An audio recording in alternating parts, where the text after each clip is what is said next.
Hello, good morning. So, may tanong, Sir Randy, um, paano daw bang lumamang sa panalo? At yung bang mga nananalo ko, ay meron daw ba akong sinusunod na, ano tawag doon, kaliskes o ano, tawag nila doon, dinadala. Kung may dinadala daw na kaliskes yung mga nilalaban ko.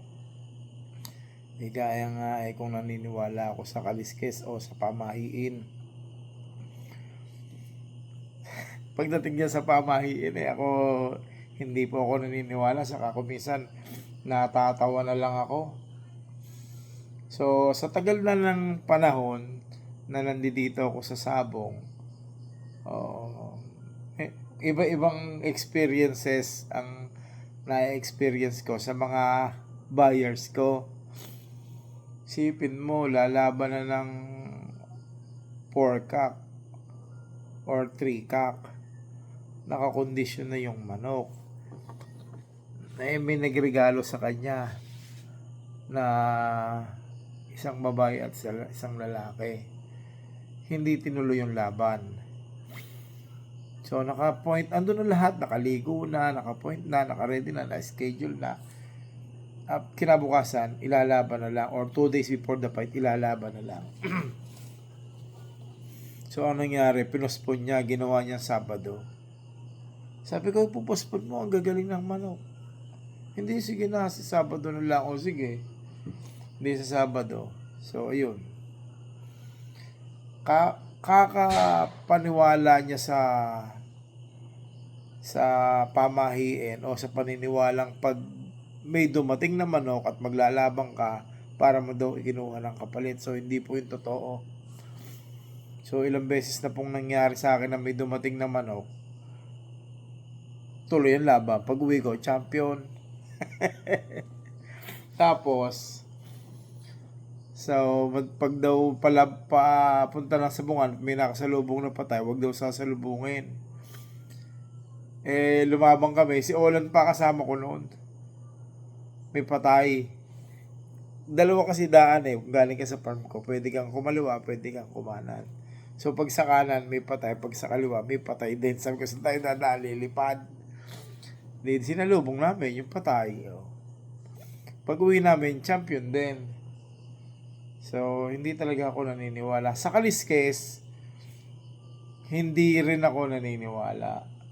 Kasi, sa totoo lang, kung lahat ng nakakaalam sa kaliskes, itinodonab nila, pati bahit lupa nila. Hindi naman kaliskes ang pumapalo, paa. So, yun, wag naman magagalit sa akin.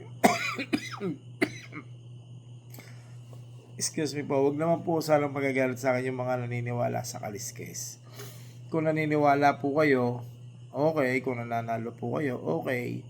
Pero kung ako po, ang para po sa akin, hindi po. Basta number 1 ko pong hinahanap, yung kursunada ko, namamalo. Yung fighting style na gusto ko, nandoon. Tsaka yung the way na naglalaro siya, nandoon yung kursunada ko. Tsaka iba akong pumili ng manok. Minsan isang bangga, 2 bangga pa lang, inaawat ko na, nakapili na ako. So, yun lang. Basta, sa kaliskes, hindi ako niniwala. Sa pamahiin, hindi rin ako niniwala. Basta't ako naghanda, alam kong tama yung ginawa ko, alam kong magaling yung napili ko, alam kong naibigay ko lahat ng tama yung ginagawa ko, good, okay na ako doon. Yun. Pero doon sa balahibo na lumalakad sa sabungan na pagtalo puti, talo puti, pagtalo ang bulik, talo ang bulik, talaga pong nangyayari. Napakatagal na hong panahong nangyayari ang pagmalas ang mayahin, malas ang mayahin. Doon, wala na tayong magagawa. Pero doon sa pamahiin at nangangaliskes, kung ako po tatanungin nyo, hindi po ako niniwala. So yun lamang po, ito po si Randy Hebron TV. Doon nga po pala sa gusto magpaturo ng tare, pwede ko po kayo schedule. Maluwag ako nitong May. Maluwag po ako. So meron pa akong isang schedule sa Santa Monica, isang estudyante natin. Hindi ko lang na i-video yung iba. So yun, tawag lang po kayo sa number ko. Pag-usapan natin kung pwede tayo mag-meet up, pwede naman tayo magturuan dun sa loob ng sasakyan ko, maluwag naman. At naka-aircon din naman tayo. Kung gusto niyo naman akong pumunta sa lugar nyo, pwede rin. Basta may helper tayo dyan, tagahawak ng manok at may mahawak ng manok. Kung wala naman, magdadala po ako. So yun. Ang number po natin ay 0936-910-7644. Hanggang dito na lamang po. Susunod na po tayo magkwentuhan. Bye-bye. Ito po si Randy Hebron TV. Battle of TikTokers, April 25. Bye-bye po. Salamat po.